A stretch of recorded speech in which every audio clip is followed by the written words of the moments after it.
The smoke changed everything. Not the smoke from the grill, not the kind that clings to your jacket after a long shift. This was different. This was the smoke that rises when someone burns what you built with your bare hands, right in front of you, and calls it garbage while it's still warm. Marisol Tran was 26 years old when executive chef Edouard Vaillant poured her faux broth down the floor drain of his kitchen. He did it slowly, deliberately, the way a man does something when he wants to make sure everyone in the room sees it. She didn't cry. She stood very still, the way her mother had taught her to stand when something hurt too much for words. Nobody moved to help her.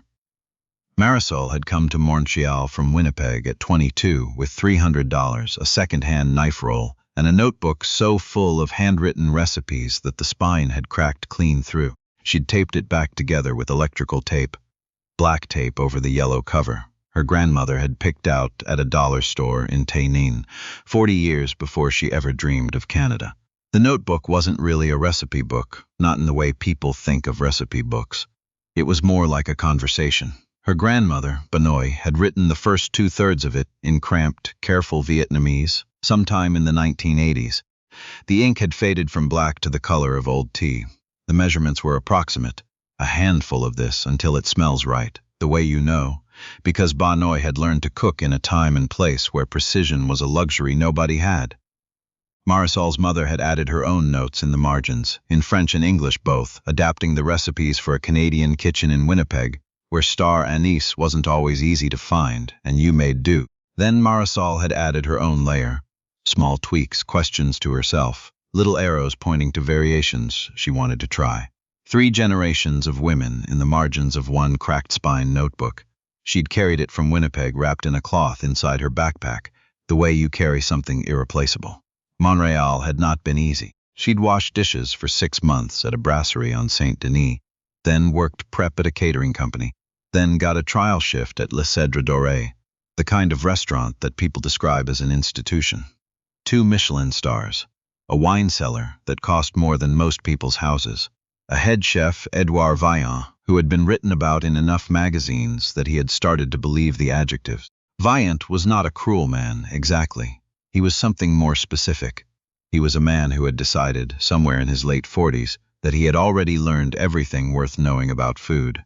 That certainty had curdled into a particular kind of arrogance, the kind that masquerades as standard setting. When Marisol walked into his kitchen for a trial, he looked at her resume for approximately 4 seconds and said, "Dish prep. We'll see."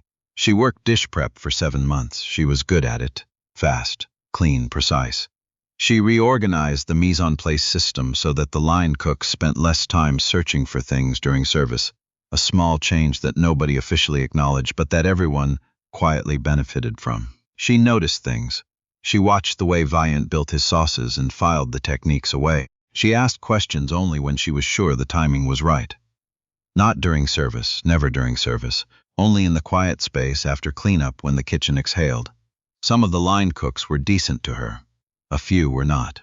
There was a sous chef named Faulkner, early 30s, trained in Lyon, proud of it, who had a habit of dropping comments like they were accidents. The international section, he'd call the corner of the kitchen where Marisol worked. He thought it was funny. The other cooks laughed when he said it, which was the same as agreeing. Marisol did not complain. She went home after her shifts and worked on the notebook. She'd been developing something for a year and a half. A faux, but not a restaurant faux, not the kind that gets flattened into something approachable for a white wine crowd. This was her grandmother's faux, the one that took 3 days to build. Bones charred first for depth, then simmered for 18 hours minimum. The aromatics: star anise, cinnamon, cloves, charred ginger and onion, added at specific intervals, not all at once, because Benoit had written in her cramped script that spices have conversations with each other, and you have to let them talk in the right order. Fish sauce added late, a touch of rock sugar, and then a finishing element that Marisol had developed herself over a year of testing. A small amount of dried porcini mushrooms steeped separately and added to the broth in the last hour, which gave it an umami depth that nobody could quite place, but that made people set their spoon down and pause. She had refined it in her apartment kitchen on her nights off. She'd fed it to her roommates, to a neighbor, to her coworker, to anyone who would eat a bowl and tell her honestly what they thought. The response was always the same. They went quiet first. Then they asked if there was more. On a Tuesday in February, a slow night, the dining room only half full. Marisol made a decision she had been building toward for months. She came in 2 hours before her shift and made the broth. She used the restaurant's kitchen, which she knew was a risk, but she used her own ingredients, bought with her own money on Sunday at the market on Jean Talon. She knew the prep kitchen in the early afternoon was hers alone. The line cooks didn't arrive until 4. She set the stock pot on the back burner, the lowest flame, and let it do what it needed to do. By 3:30, the kitchen smelled different, warmer, something older than the food Vietnamese usually made. She had a bowl ready, garnished the way her mother would have done it. Thin sliced beef laid carefully across the surface. Fresh herbs piled on the side, bean sprouts, a wedge of lime, a small plate of hoisin and sriracha. When she heard the door from the dining room swing open, Vietnamese came down the back stairs the way he always did, fast and certain, jacket already buttoned. He stopped when the smell hit him. He followed it to the back burner. He looked at the pot. He looked at the bowl. He looked at Marisol. "What is this?" he said. Not a question exactly. More like the beginning of a verdict. "It's pho," she said. "I've been working on the broth for a year. I used my own ingredients, I thought. If you had a moment." He picked up a spoon. He tasted it. She watched his face. For 3 seconds, something moved across it, something she recognized as surprise. And then, almost immediately, something else replaced it, something harder, something that didn't want to be surprised. He set the spoon down. "It's muddy," he said. "The spice profile is muddled. This is home cooking." He said those last 2 words the way some people say amateur. "This is not food I serve at Le Cèdre Doré." He picked up the pot, the whole pot, the broth she had started at 2 in the afternoon, that had been building for an hour and a half, and he poured it into the floor drain. The sound it made was the sound of something ending. "This is a professional kitchen," he said. "Not a family restaurant." He looked at her once more, then turned and walked back upstairs. Faulkner had come in at 4 and heard about it from the prep cook who'd witnessed the last part. By 5, the whole kitchen knew. A few people wouldn't meet her eyes. One of the dishwashers, a young guy named Thierry who barely spoke, put a hand briefly on her shoulder as he passed. That was the only acknowledgement she got. She finished her shift. She cleaned her station with the same care she always did. Then she went home and sat at her kitchen table for a long time, with the notebook open in front of her. She didn't throw anything. She didn't cry, not yet. That came later. Alone in her bathroom with the tap running, what she did, sitting at that table, was read her grandmother's handwriting. The careful Vietnamese letters, the faded ink, the note in the margin of the faux page where Banoy had written something that Marisol's mother had translated for her when she was 12. "A good broth cannot lie. If they refuse it, that tells you something about them, not about the broth." She closed the notebook. She called her mother in Winnipeg. She didn't tell her what happened. Not exactly. She said she was thinking about something. "Thinking is good," her mother said. "What are you thinking about?" "Opening something," Marisol said. Her mother was quiet for a moment. Then, "Your grandmother always said you had the hands for it." She left Le Cèdre Doré 3 weeks later, gave her notice properly, worked out the 2 weeks, said goodbye without drama. Vian did not acknowledge her on her last day. She hadn't expected him to. She spent 4 months doing the math. She had savings. Not enough. Almost enough. A cousin in Toronto lent her $8,000. She found a small commercial space on Rue Beaubien, in a neighborhood that was changing but hadn't finished changing yet, which meant the rent was still possible. The space had been a sandwich counter before. It smelled like old bread and cleaning products. It needed work. She did most of the work herself, on evenings and weekends, with help from Thierry, who had also quit Le Cèdre Doré for reasons of his own, and a friend from her Winnipeg days who was good with electrical. She called the restaurant Banoy. The sign was hand-lettered, in a font that looked like her grandmother's handwriting, because it was. Marisol had scanned a page of the notebook and had a graphic designer build a font from it. Underneath the name, in smaller letters, pho in small plates, Montréal. The menu was short, intentionally short. The pho, her pho, the 3-day broth, was the center of it. Around that she had built 8 small plates. Dishes that moved between Vietnamese and Quebecois in a way that felt natural rather than gimmicky, because they were drawn from her own life, from growing up between 2 food cultures and learning to think in both. A banh mi made with tourtière filling, ground pork and potato. spiced with Banoit seasonings, served in a sesame baguette from the bakery down the street. Crispy duck spring rolls with a maple ginger dipping sauce. A caramelized onion soup reimagined with a faux spiced broth base and a fried shallot garnish instead of croutons. Things that shouldn't work until they did. She opened on a Thursday in October with no press, no launch event, just an Instagram post with a photo of the sign and the caption, "We're open." The first week was slow. She expected that. The second week, a food blogger from the Plateau neighborhood came in with a friend, ordered the pho, and posted a short video of the bowl with no commentary, just the sound of the kitchen in the background and a final shot of the broth, dark and clear, with the caption, "This is the one."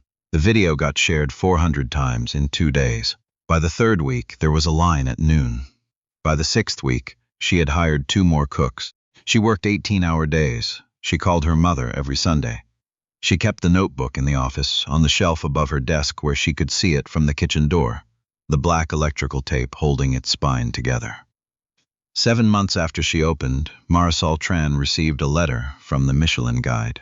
She read it standing in the office, still in her kitchen whites, still smelling like broth and fried shallots. She read it twice. Then she sat down on the floor. There was no chair close enough, and her legs had stopped cooperating, and she read it a third time. 1 star. Banoit restaurant had been awarded 1 Michelin star. She called her mother. She couldn't speak for a moment when her mother picked up, and her mother, who had been a mother long enough to understand silence, just said, "Tell me when you're ready." "They gave us a star," Marisol finally said. "Michelin." Her mother made a sound that was not quite a word, and then, your grandmother would have laughed. She would have said, "1 star? The soup deserves 3. The food press moved fast. By the following Tuesday, there were pieces in 3 national publications.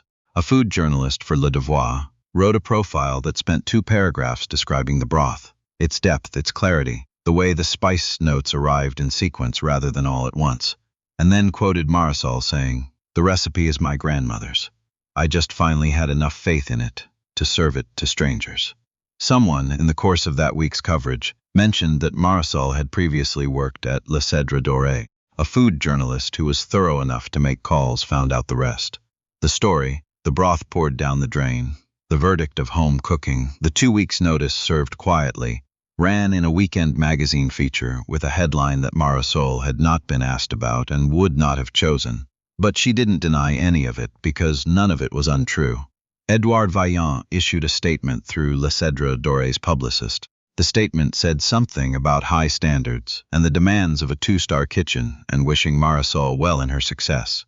It was the kind of statement that makes things worse by trying to make them better. The magazine got 12,000 comments. One of the top comments, the one that got shared and screenshot and passed around, he threw it down the drain and called it muddy.